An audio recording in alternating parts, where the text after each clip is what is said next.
Welcome to my podcast, Why Didn't Anyone Tell Me This?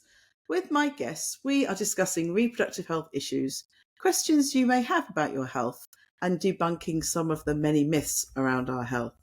And in this series, Beyond the Bleed, periods, endometriosis, PCOS, and more, it's a pleasure to talk to Dr. Jackie Maybin about her work on the menstrual cycle and periods. Jackie is a reader and consultant gynaecologist at the Centre for Reproductive Health at the University of Edinburgh and at NHS Lothian. She runs a specialist menstrual disorders service offering medical and surgical treatments. Her research team aims to develop better preventative and therapeutic strategies for problematic menstrual bleeding, a common and debilitating symptom. She holds a Wellcome Clinical Career Development Fellowship to investigate the role of hypoxia in menstrual physiology and pathology. She's also examining the potential link between COVID and menstrual disturbance. Jackie is also president of the RCOG Blair Bell Society, a member of the Royal Society of Edinburgh's Young Academy of Scotland, and chair the National Menstrual Clinical Network for the Scottish Government. Welcome, Jackie. Hi, Joyce. Lovely to be here. So, Jackie, I start by asking my guests what led them to the career they're doing now. So, can you tell me more why you wanted to be a doctor and what sparked your interest in menstrual disorders? Sure. I think I was probably one of those very annoying children who constantly asked why. And I think that's probably the reason why I've built an entire career around the question of why does this happen. But at school, I was probably torturing my teachers by asking them why. I think I drove my parents around the bend. So that led me to apply to medical school because most of the questions I had were about human biology. And I think when I got to medical school, although those questions were all answered, I felt that with every answer came 10 more questions. So I decided to go down a clinical academic pathway. And I think I had probably a little bit of a light bulb moment when I realized that if all these questions were going around in my head, then probably no one knew the answers. And it was up to me to try and find out the answers for myself. So I went into obstetrics and gynecology and couldn't answer the questions that a lot of my patients had about menstrual disorders. So set up a research lab to try and find those answers so that I could perhaps come up with some decent answers for the people sitting in front of me in clinic. Fantastic. And we're going to delve deep into some of those questions and answers, hopefully, today. And I've been doing a lot of work with women from all ages, and you've helped with some of this around asking them about their periods. And it seems at schools, we nowadays don't like to talk about what's normal and abnormal. So that's something I really want to delve into today with you. So can you start by explaining what's a normal menstrual cycle and a normal period, or the proper term, menstruation? Sure. I think the first thing to say is that what's typical for one person may not be typical for another. So there's a lot of natural variation, which can make it quite difficult to pinpoint what's normal. But we've been helped out in more recent years. Probably 2011 was the first consensus of all global experts looking at all of the data from around the world and trying to figure out what those averages might be. So the FIGO committee sat down and standardized that, looking at how long a period should last, which is normal, is less than 8 days.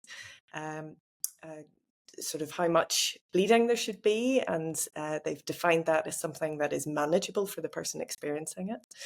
And then looking at how big a gap there is between periods or how regular they are. And normal is sort of anything between 24 and 36 days. So one period every 24 to 36 days, with a bit of variation between women and also a bit of variation in individual women. So 1 month it may be 28 days from first day of one period to first day of the next. And the next month it may be 32 days. And that's still within those kind of normal parameters. So there's a wee bit of variation, but I think those definitions and looking at all that epidemiological data has been very useful for standardizing what we think of as typical. Yeah, so at school, we're normally taught that we have a 28-day cycle and we have ovulation on day 14. So do you know, how common is it to have a 28-day cycle? It's probably not very common, actually. It's, it may be sort of right in the middle of those figures, so that's what we describe. But I think someone who has a period every 28 days bang on is actually very unusual, particularly if they're not using hormones and things to regulate their cycle. And that's okay. I think it's perfectly normal for there to be that wee bit of variation between people. It's really hard to grasp all these figures and sort of work with them. But what I usually say to people in clinic is if it's manageable and you're able to do your normal activities, then great. If something about your period or your menstruation is stopping you do the things that you need to do or love to do, then that's really when you should be seeking help. And that's probably a better way of defining what normal is the impact it's having on your life. So if a woman has a cycle that's shorter than 24 days or longer than 36 days, should that be an alarm bell for her? Well, yes and no. Sometimes it's manageable and it's 23 days and it's okay and it's not causing too many problems for her. It's not a complete red flag the way bleeding in between periods or bleeding after the menopause would be definitely something that you would need to get checked out.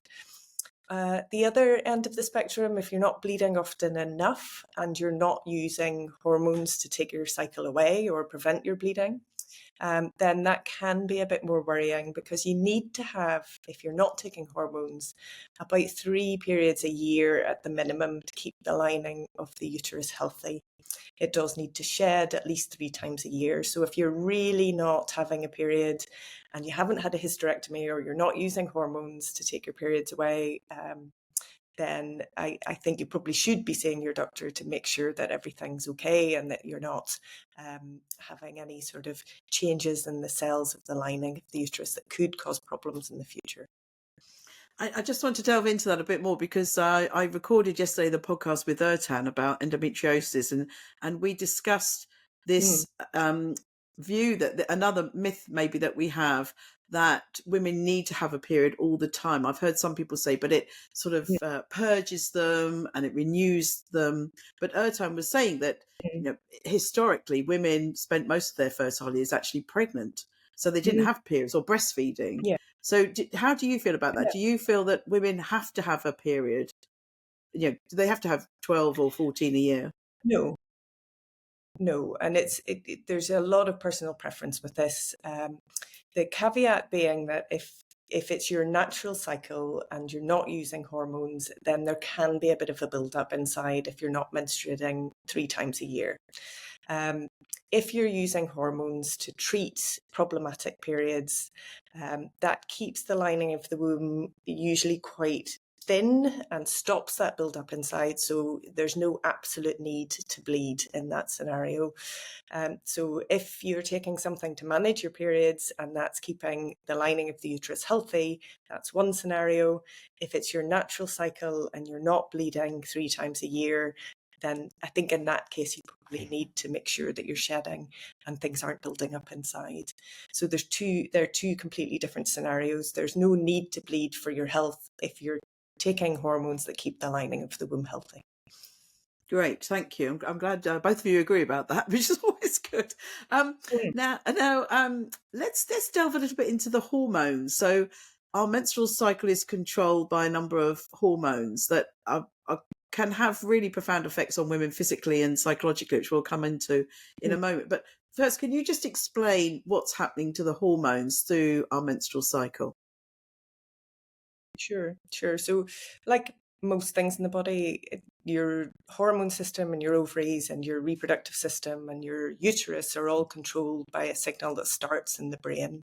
So the brain signals to the ovaries to produce sequential hormones, so a really sort of regulated pattern of hormones, and that affects the lining of the uterus. So in the first half of the cycle, so after your period finishes, you get this increase in estradiol or estrogen, and that causes the lining of the uterus to thicken and adapt and change, getting ready for the egg to be released from the ovary.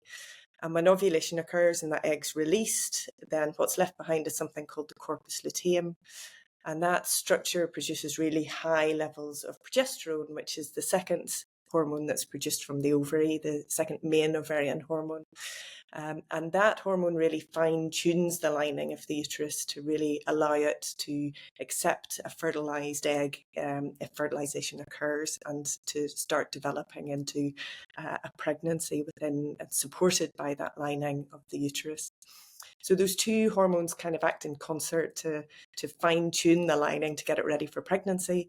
And if pregnancy doesn't occur, then the levels of those hormones really sharply drop at the latter stages of the menstrual cycle.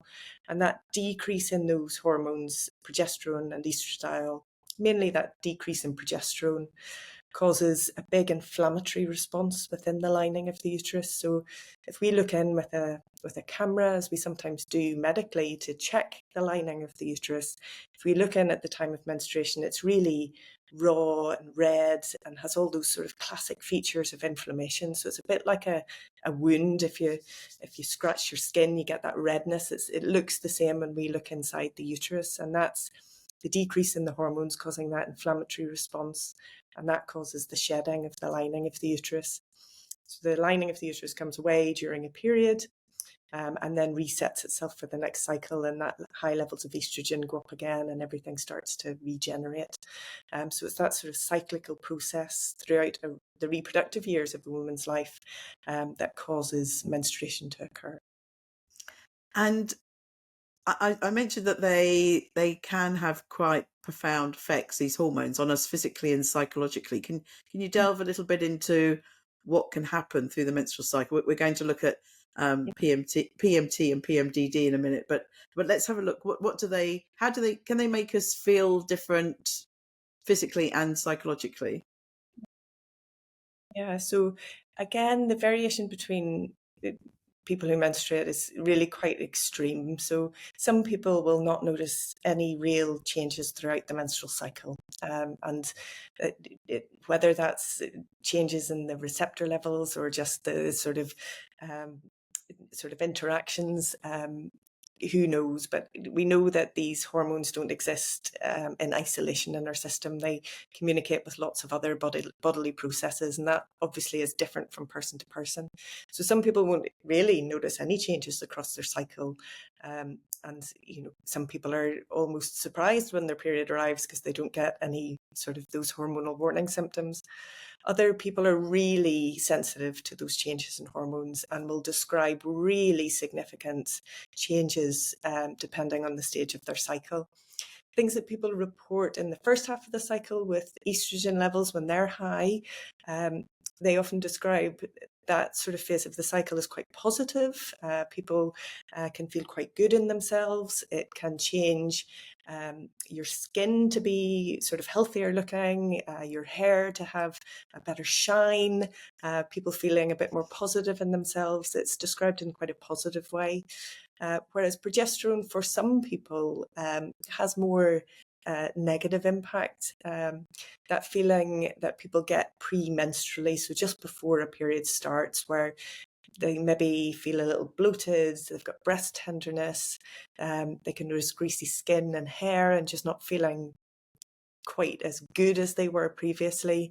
All of those symptoms are sort of linked to progesterone and can make people feel not quite as good in that sort of pre-menstrual feeling. Then when the period comes, then obviously that can trigger that cramping feeling as the lining and the muscle layer of the uterus starts to contract a little bit. And that can cause those sort of period cramps that are associated with with periods, and of course that is never really seen as a positive thing to be experiencing crampy pains, although some people do get a sense of release at the time of their period and feel that resetting of their whole system. So again, varies from person to person, but in general, that would be the kind of changes that people report and notice throughout their cycle. Yeah, in the focus groups that I did, so we did a series of, as you know, 15-year-old girls in schools, and then we did 18 to 25, 26 to 40, and then the perimenopause group. And most of the women and the girls said that it was the week before their period that was basically the worst week of their menstrual cycle, and that as you said, the relief when they had their period. So I thought they were going to say that when they had their period it was a nightmare and they couldn't do things, etc., but it wasn't. It was that week before, as you said. So tell us more about premenstrual tension or premenstrual syndrome. You know, why, and as you said, that everyone's different and has a different response. So can it really be a problem for some people? What can they do to help them get through it? I think it is a real phenomenon, and it's really troublesome for the women who experience it. If they've got a real awareness of those hormonal changes, it can have a real significant impact. It is really difficult to unpick what the cause of that is. I mean, it's definitely associated with that higher level of progesterone. It is really striking in clinical trials that, we usually give a treatment and then give what we call a placebo, which is something similar without the active ingredient. And quite often that placebo effect can be quite strong. So we notice improvements even in those treatments that don't have an active ingredient. And that points to the fact that this isn't just a hormonal thing, but there's also a lot going on with those interactions between the hormonal system in the body and the impact on the brain and the impact on interactions with other endocrine factors. I think it's really complex to unpick what's going on. And we know that if we do a clinical trial and people are listening and taking care, then that can have a real effect in itself, never mind a medication sort of having or working wonders in isolation. So I think premenstrual syndrome is incredibly difficult to treat because of its complexity. And it's certainly not. But what I'm not saying is it is in anyone's head. What I'm saying is it's really difficult for us as medics to find the right treatment for people because it's so multifactorial. Quite often people have a lot going on in their lives and things will bounce off each other. Nobody is their hormones in isolation. So it can be very, very difficult to find a good resolution for some of these symptoms.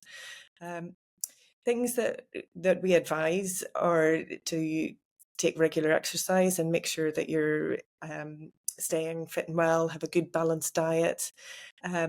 Some treatments that even out those hormone swings can be really helpful for some people and not so helpful for others. And I think that's what makes it difficult as well. There may be different root underlying causes in different people.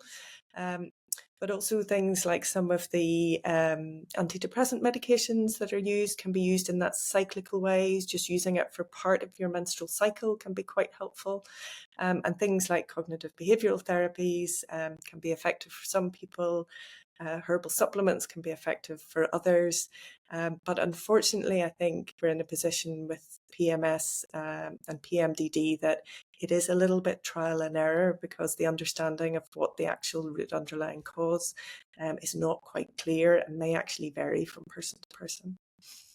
Yeah, the most common words that the women said to me were that they, during their PMS, they felt angry. Even it was really upsetting to hear the schoolgirls say that many of them said they wouldn't go out if it was a few days before their period was due because they didn't want to be angry with their friends, and so they'd rather stay in and isolate themselves. So it is a difficult one. Can you tell us what is PMDD and how common is it, and what's exactly going on there? Well, PMDD and PMS are probably one and the same. It's probably a bit of a spectrum. So it's the impact that it's having on someone's life. So if it's having a significant impact and really stopping people functioning, then we would say it was the more severe end of premenstrual syndrome, and that's often called PMDD. These definitions are really difficult, and they've been changed and redefined over the years, and I'm not sure we've quite standardized them. I'm never quite sure if it's helpful to label it as one or the other. I think it's more helpful to look at the impact it's having on someone's life and try and find coping strategies and treatments that will help them function better. The actual cutoff between the two is a bit vague, and I'm not sure it's 100% helpful for people. That's really useful, because I see this thing that 5% of women have PMDD, and I agree. It's so woolly to describe that, because it's so individual about how a woman feels, and it's one thing in the school education that worries me, because the people we've interviewed have told us that at the most they've had 2 lessons, one at primary school and one when they were about 11 or 12, where they haven't had time to explore these. So I just feel that because they're not told what you've said about if it's affecting your day-to-day life, that I worry that there are too many young girls who are putting up with a lot of pain, and possibly endometriosis, which we'll be talking about in the next podcast, because they think, oh, well, everyone else seems okay, so I just need to get on with it. It's just a woman's thing. This is what it's like. So that really worries me about women and young girls putting up with too much. What do you think? I think the mood disorders are under researched. It isn't my area of expertise. I don't do research into that particular aspect. I focus more on the bleeding, but I think there's a real need for more people to do more research into those mood disorders, because they do have such a big impact on people's lives.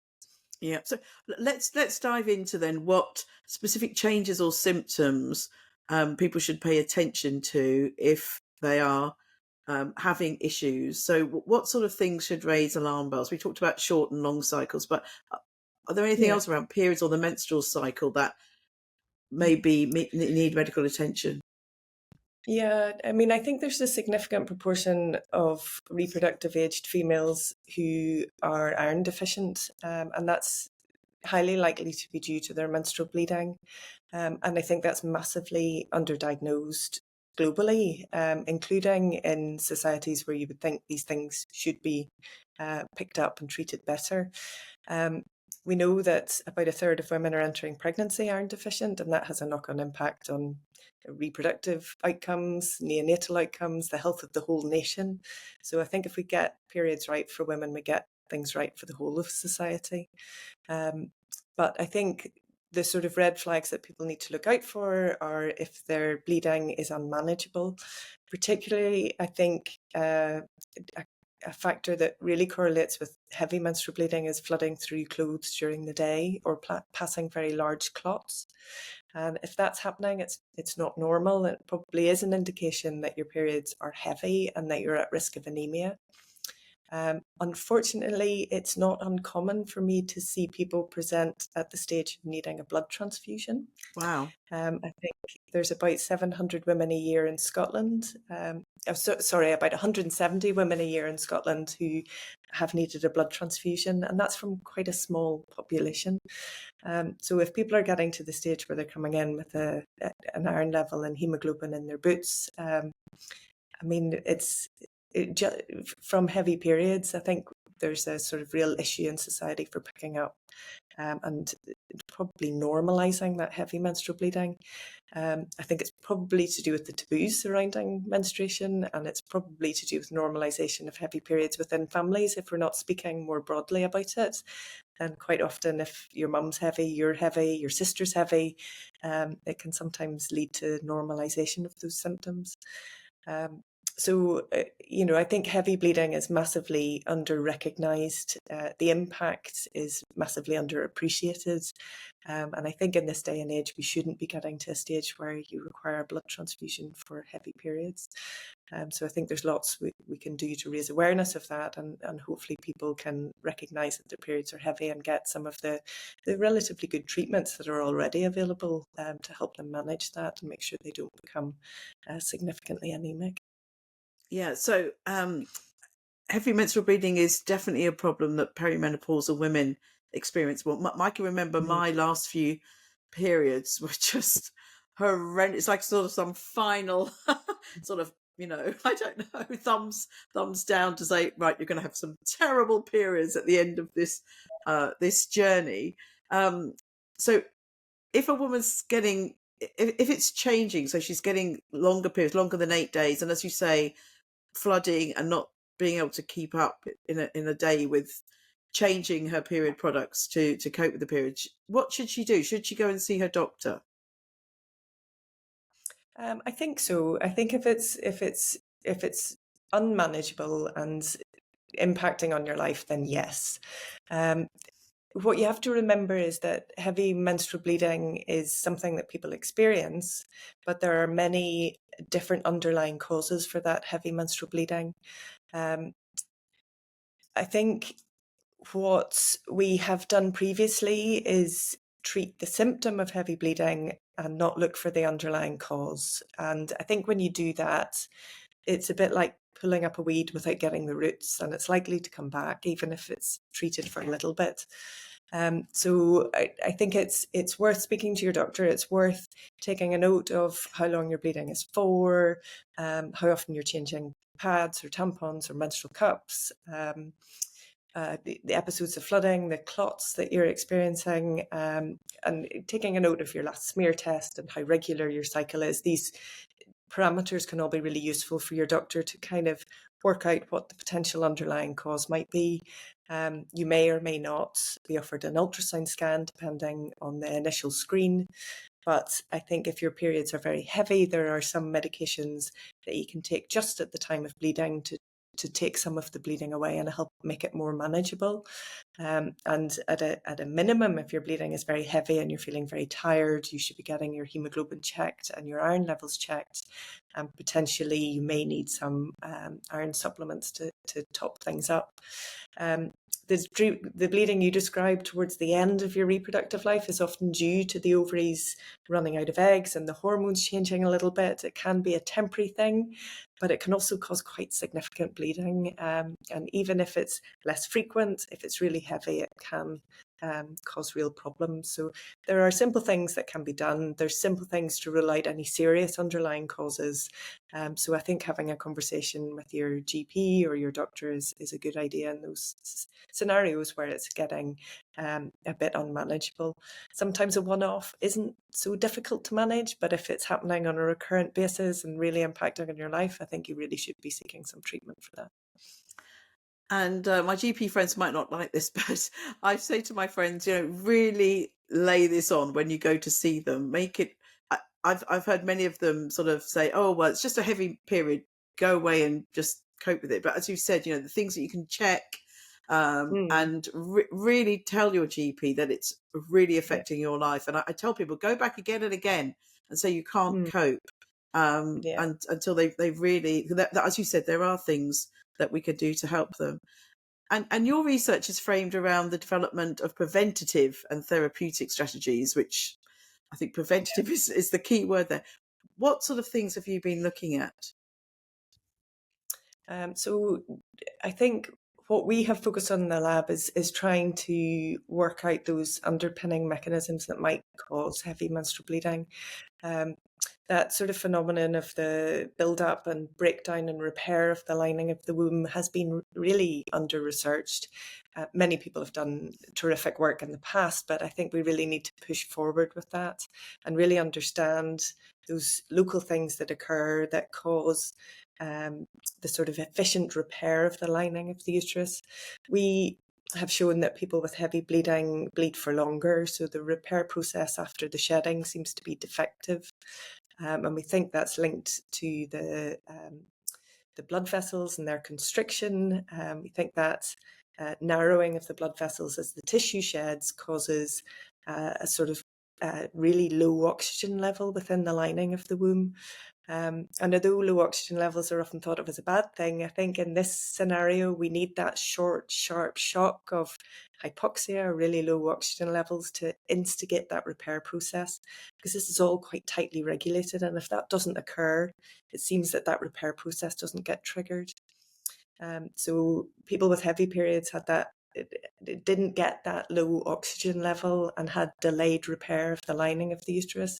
And that in combination with perhaps the blood vessels being a wee bit wider means that they're losing more bloods and over a longer period of time. So I guess the whole premise of our research is to work out that exact cause, because it might be different in different women.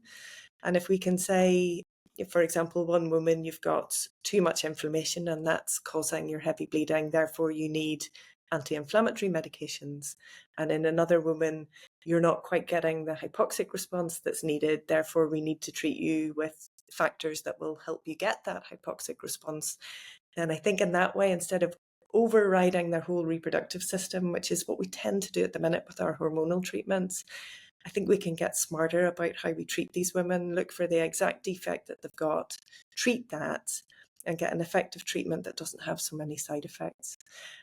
So that's the kind of work that we're trying to do in the lab, to sort of unpick those mechanisms to try and, I suppose, get smarter about how we treat heavier problematic periods.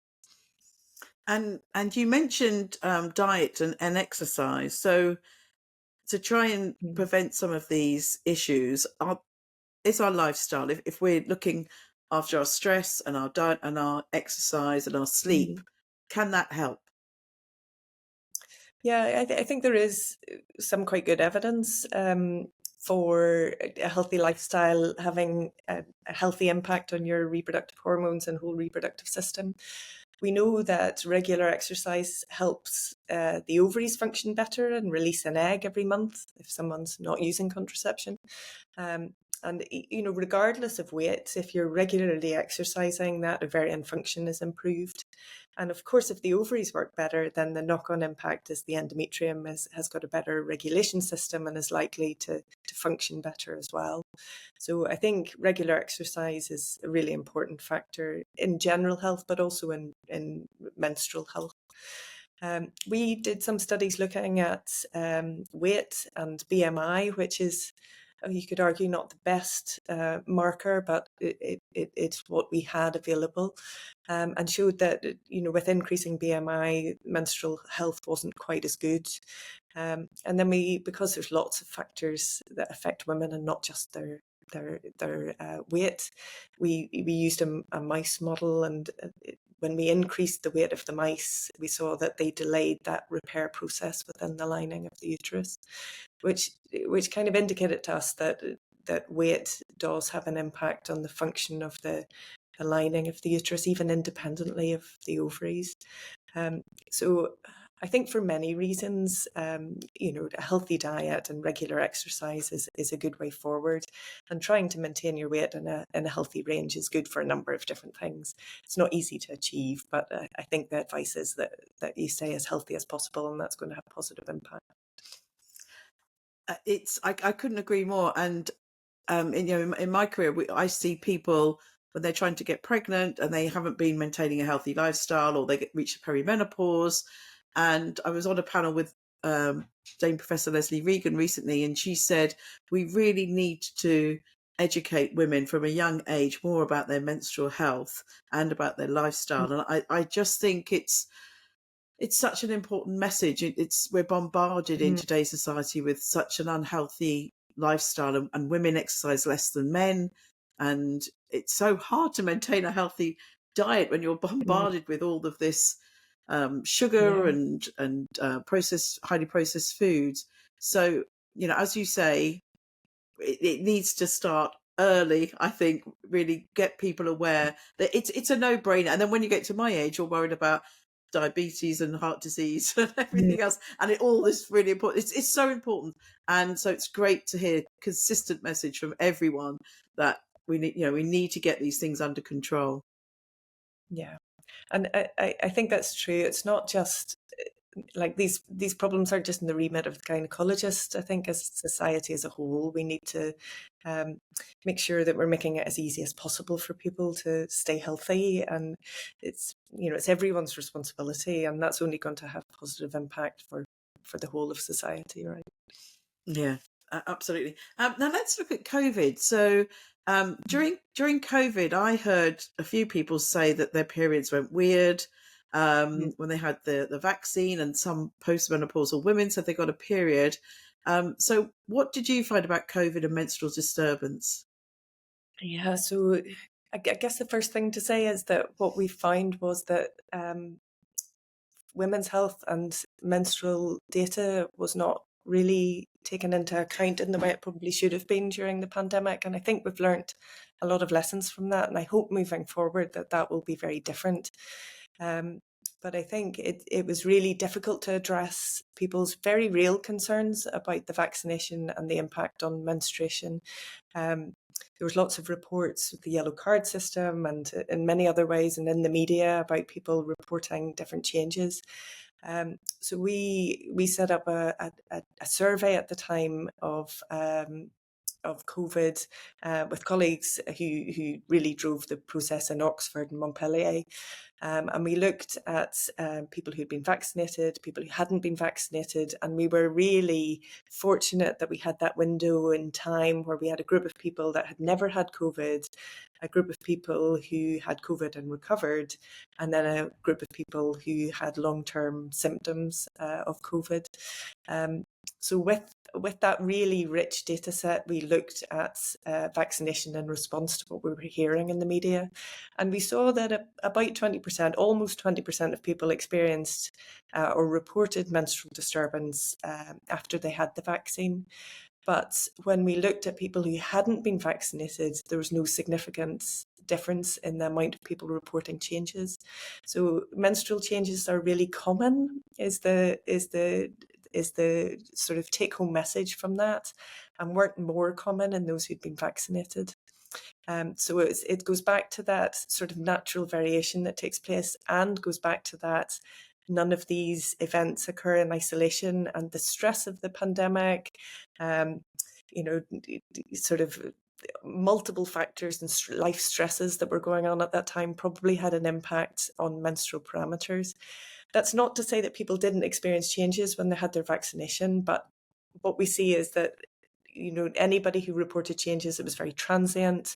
It didn't seem to be long term, and was more likely to be due to the sort of appropriate immune response that you make to vaccination rather than anything specific in the vaccination itself, because we saw it across multiple different vaccinations for multiple different conditions as well when we went back and looked in the literature.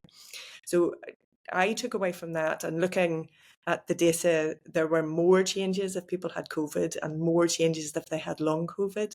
So I took away from that the fact that it's actually a really good idea to get vaccinated, because you're less likely to get menstrual disturbance with the vaccination than any of the sort of acute or long COVID infections that might ensue.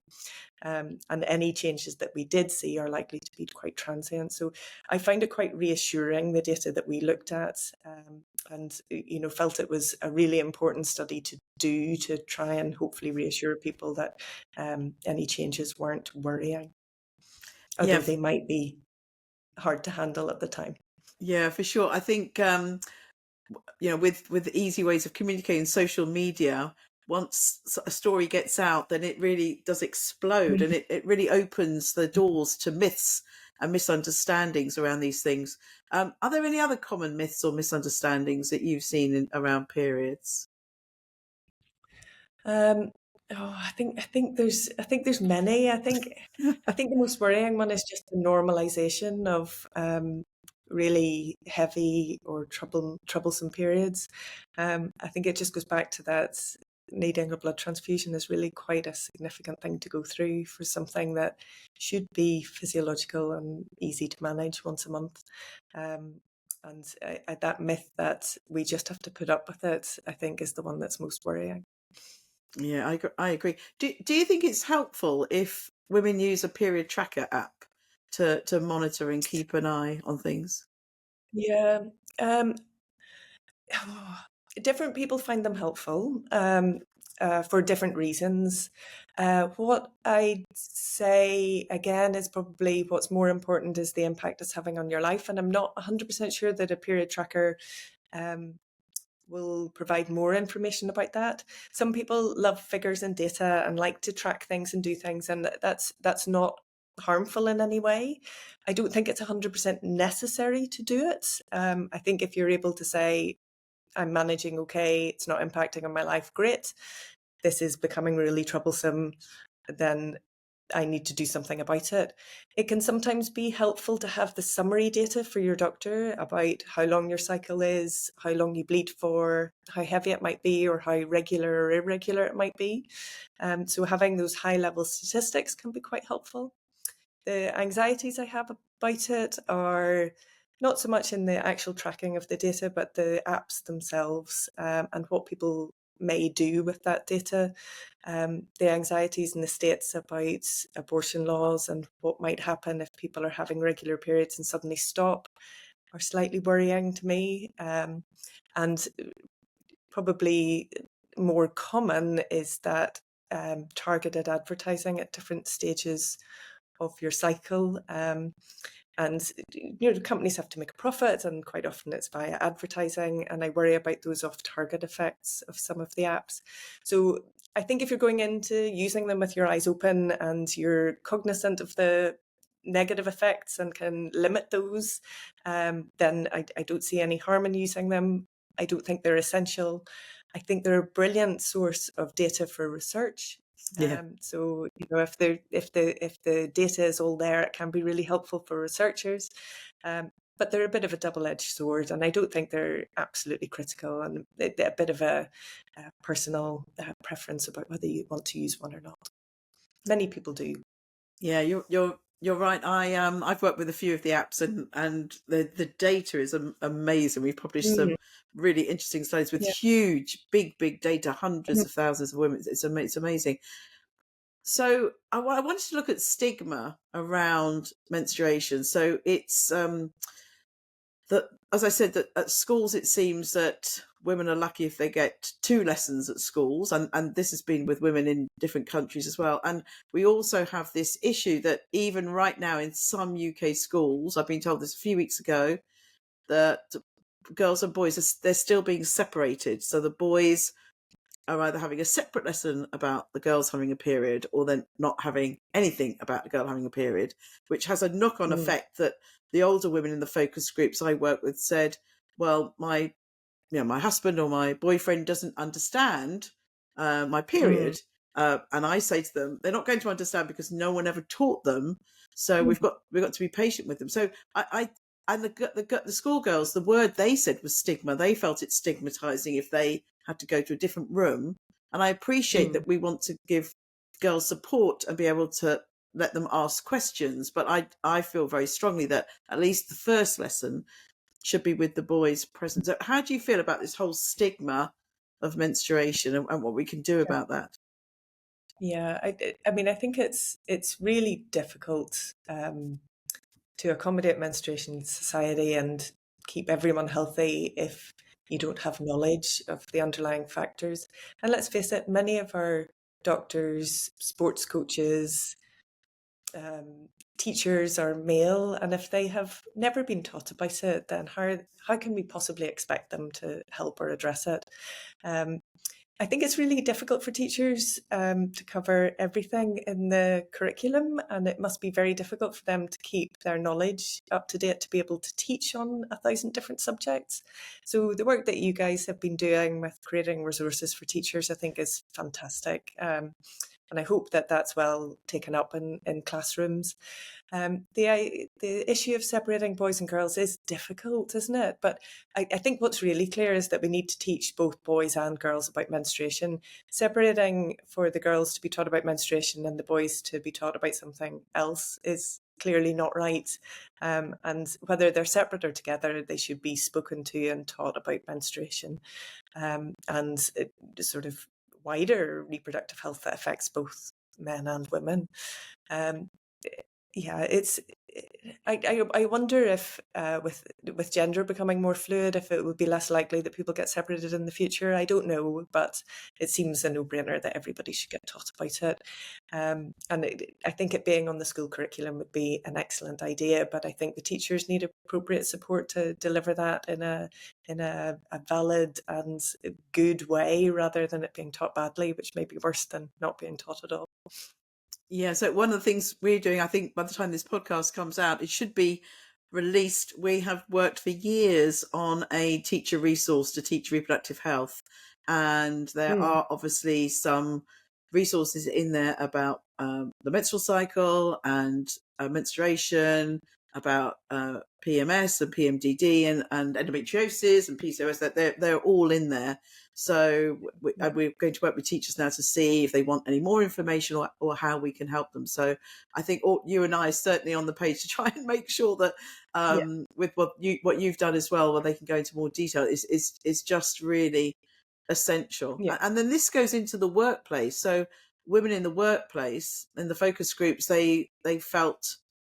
some felt very supported, and working at home now, if they're having a really heavy day of their period, a lot more can do work at home, so they can not worry about flooding. So I think we're not there yet, we're a long way away. But any other thoughts about the workplace, supporting women in the workplace? yeah. I I think it's really important to have um, women in positions of leadership. I think that's probably what's going to change a lot of these things, because then they can advocate for issues that are really important to women.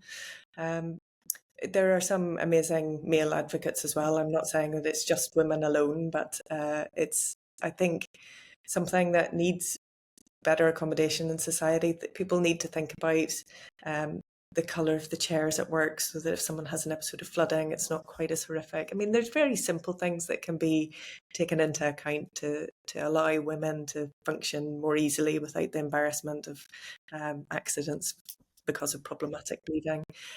So there's, having appropriate ways to manage menstruation, appropriate toilet facilities, flexible working where possible, somewhere to store a change of uniform for both menopausal women and menstruating women. All of these things are really easy to just integrate into a workplace. And often people just don't think of them. They're not trying to be difficult, but just aren't thinking about that because perhaps they haven't experienced it, whether they're male or female. So I think there's room for improvement there. There's easy things people can do, and I think resources like yours or our website where we talk about how you can adjust your workplace on our Hope website, NHS Inform and NHS websites are getting better at including these sort of menstrual issues. I think there's some really good work being done to improve the sort of awareness in the general population, and I hope that that will filter through and make life easier for people who menstruate. Yeah, it's you talked about chairs, pale uniforms or white uniforms, or lots of the schoolgirls told me they have white PE shorts. Why would you give girls white PE shorts? At Mm, any time, probably someone's having a period, and white uniforms for women.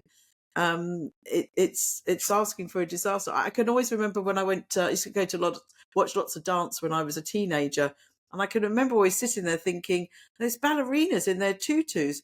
What if they're on their period and they leaked?" mm, That memory came back to my mind. Yeah, it's a bit yeah, of thought. yeah. And perhaps there's an argument that we shouldn't be embarrassed about that anymore, but we're not there yet. And I think it's easy to switch a uniform to prevent embarrassment, right?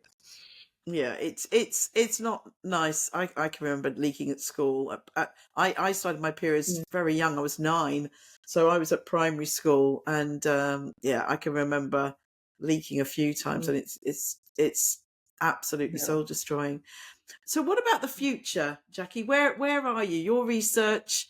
What have you got? Anything exciting that you think might change the way we understand our periods that you're working on? Yeah, I mean, I think it's a really great time to be working in this space. I think the media attention, and there's a sort of wave of public interest that's really highlighted many of these problems, which is always a great first step, right? We're on a constant mission to try and develop better treatments and find novel treatments or treatments that could be repurposed for heavy menstrual bleeding or problematic periods. So we're doing a lot of work in that space, and we've got some nice data coming through that's probably slightly under embargo at the moment, but we hope to be publishing it shortly. But things that we're also working on are better ways to deliver treatments for heavy menstruation, to make them more convenient for women. Hopefully things that you don't need to take right the way throughout the cycle, but can just take at the time of a period, would be really nice, rather than to have to override your whole reproductive system. If there's something that you could take or deliver just at the time of a period, I think that would be a real step forward for women. That maintains your fertility, allows you to get pregnant if you want to do that. So there's an option for those people. They can either have a treatment that is contraceptive and has that side benefit, or have a treatment that allows them to get pregnant and manage their periods while they are trying for a pregnancy. So we're working on all those kind of things. We've got some exciting data on long COVID and the best ways to manage menstrual disturbance in people with long COVID. So we're hoping that we'll have some nice papers coming out in that space soon as well. So we are really positive with some really exciting data coming through in the lab. And I think that hopefully will translate into improvements in the clinic, because that's the whole point of what I do. It's not to publish a paper in a fancy journal. It's really to get treatments improved in the clinic and make life better for those people who are really suffering at the minute. That's brilliant. And we will put the web links in the show notes to your website, so people can have a look at those. I know you've got some great websites. You've just made me think then, I've remembered something. We haven't talked about those women who are neurodivergent. It did come up in our focus groups, especially for the perimenopause, women who are on the spectrum, or autistic or whatever. They like things to be very predictable. And in the perimenopause, when your periods can become unpredictable, they found that very stressful. Have you got any information about how neurodivergent women can deal with their period? Yeah, well, we've done a bit of work at the other end of the spectrum, and people going through getting their first period, who are, have those kind of issues with sensory issues and difficulty managing change. So we've created some resources for parents about how to talk with children who are neurodivergent about the onset of their periods and how to manage that. And then I had a PhD student looking at some issues with sort of camouflaging in young girls and them trying to be normal while they're dealing with all of these issues during their periods. So we've done some work in that space. We've also tried to create many of the resources on our website with sort of easy read summaries that people who are neurodivergent prefer to have things written out rather than watch a video sometimes. So we try to be aware of delivering information in a way that's accessible to as many people as possible. But I think when it comes down to it, I see many people coming through clinic who are not neurotypical, I suppose, and they do have different requirements. To me, it's just a bit of a spectrum of what people prefer and what their personal preferences are. I don't think I necessarily think of them as a separate population. I just think it's a bit of a spectrum on how people like to manage things. And some people don't want any periods at all. Some people want periods that are regular and easy to manage. And I think that's why we need a real armory of treatment options for people, so that they can choose ones that are most convenient for their lifestyle. Because let's face it, people who are experiencing these menstrual problems are usually working, they have children or looking after elderly parents.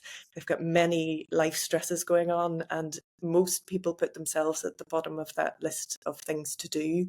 And actually, I think we need to as healthcare professionals, help them get themselves up in that priority order, and get them functioning in a way that allows them to take on all of these other challenges in their lives that they have to cope with. I totally agree. And I know some women like having a period, but in my surveys, I asked women, did they like having a period? And I think it was over 90% said they'll be glad when they're postmenopausal. And one of the best quotes in a focus group that made us all laugh was a woman said, when my periods stop, I'm having a party. She's having a stop Yeah. period party. Last few questions, Jackie. So I ask all my guests, the podcast is called Why Didn't Anyone Tell Me This? And are there questions around or comments around menopause? Sorry, not menopause, I've got menopause on the brain. Periods that women have said to you, why didn't I know this about my period? What did they ask? I think it's probably those people who come in severely anemic, and they often give themselves a bit of a hard time saying, why did I let it get to this stage? And I think the question shouldn't be, why did I let it get to this stage? I think it should be more often, why did no one tell me this? Yeah. So I think I don't really get asked, why did no one tell me this so much, because women do tend to blame themselves. But actually, I think it is probably something that we do need to be talking about more, so that people can identify when there's a problem and get the help they need. Fantastic. So you and I were both on a mission to make sure that everyone's educated about these things. I don't think it's rocket science. I think we just need to get these everything we've just discussed today, get it out there to the public. So, and to brighten things up, my final questions, Jackie, what makes you happy and where's your happy place? Oh, what makes me really happy is getting out in the Scottish mountains on a cold, bright winter day and doing some winter walking with my family. I love being outdoors. I don't think there's anything like the mountains to put things in perspective. If you're having a hard day or a difficult time, you realize that you're actually quite insignificant amongst the mountains. And just having a good walk with some good conversation with my husband and kids, yeah, that makes me happy. Yeah, I love autumn, and the weather at the moment has been just the light and the colours is absolutely spectacular. So, and my very last question, which is always a bit tricky, what advice would you give your younger self? Oh, I think I'd probably tell my younger self to ask for help more. I think I'm not from an affluent background, and I have felt through my career that I've had to do things myself and prove my worth and my place in where I am. And actually, I was so wrong. I think that quiet assurance of the people around me fooled me into thinking that they all knew what they were doing all of the time. And actually, it's no one really knows when you're working on that edge of knowledge. And I wish I'd asked for help a bit more, because it's all about collaboration and teamwork and moving things forward. And I think if I was to go back to my 24-year-old self, just graduated from medical school, I would tell her to ask for help more and work more in a team. You don't have to do everything yourself. Perfect. That's really sound advice. So, Jackie, thank you so much. I'm sure people are going to learn something from this, and if we educate a few women and maybe have alerts for a few women who are having issues and realizing they shouldn't be suffering in silence, that would be absolutely fantastic. So thank you so much for your brilliant work that you're doing and keep it up. I'm very excited about the things you've got coming up in the future that I can't wait to hear about. Thank you so much, Jackie. Thank you so much for having me on. It's lovely to chat with you, Joyce. Bye.